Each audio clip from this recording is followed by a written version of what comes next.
Peace and blessings. This is Sister Colette, your sister by nature. And so it is the next day after canning my herbed carrots using rosemary and thyme.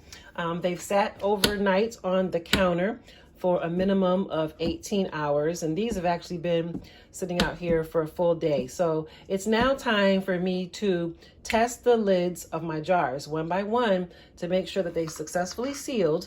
And if all is good, then I'm going to date them and put them away for storage. Okay, so the first thing I'm going to be doing, remove the band.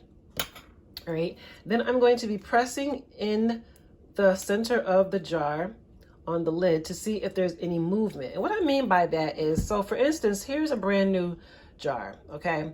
It's not sealed, obviously. So you hear that? That's your indication that this jar is not sealed, right? And so we don't want to hear that when we're testing our jar. So that's what we're looking for, any type of movement. All right, so nothing there. Next thing I'm gonna do is just see if I could actually physically remove the lid with the strength of my hand, the force of my hand. If that's not going to happen, you know, I'm holding it like this and the lid's not coming off, then I am confident that this has sealed properly. It's good to go. So I also, for me, what I also do is I just kind of check the rims to make sure that there's no type of crack or nick or anything like that on the rims. And everything looks good.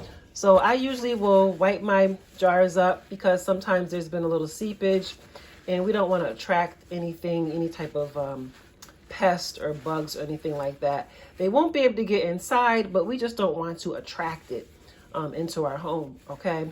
So that's good. So basically I'm just going to be dating it on the lid here. And so, oh, I can get the top off. All right, so here we go.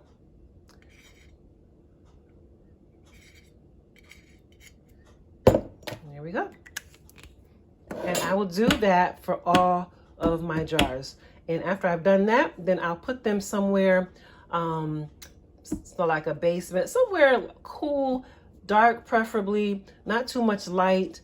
If it's a place where there's too much light, you could even put like a dark sheet or blanket or something over them so that the light is not getting directly on, on the jars. Because what will happen over time, you see this beautiful jar here of carrots. And I apologize, the light is not so good because it's a cloudy day. I don't have bright lights here in the kitchen, but what will happen over time, too much light exposure can actually pull away from the color of the carrots, and it even could start to pull away from some of the nutrition.